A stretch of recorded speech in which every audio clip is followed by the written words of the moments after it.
નમસ્કાર દર્શક મિત્રો, આપની સાથે હું છું કિન્નરી પટેલ। સમાચાર પર નજર કરીએ તો કેન્દ્ર શાસિત પ્રદેશ દીવમાં જિલ્લા ભાજપના નવા પ્રમુખ તરીકે મોહન બામણિયાની વરણી કરવામાં આવી છે।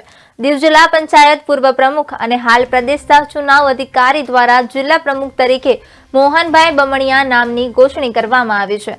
ત્યારે દીવના સમગ્ર ભાજપ પરિવારમાં ઉત્સાહ ઉમંગની લાગણી છવાઈ હતી। પાર્ટીના સર્વે હોદ્દેદાર, ચૂંટાયેલા જનપ્રતિનિધિઓ, કાર્યકર્તાઓએ મોહન બામણિયાને ફૂલહાર અને મીઠાઈ ખવડાવીને શુભેચ્છાઓ પાઠવી હતી।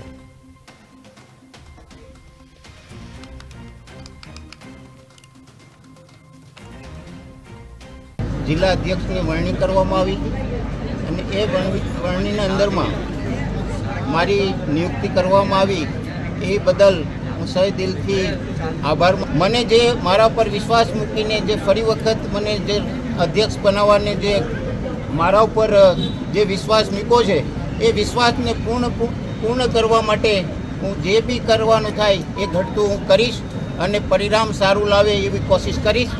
વંદે માતરમ, ભારત માતા। જિલ્લા અધ્યક્ષની વરણી કરવામાં આવી।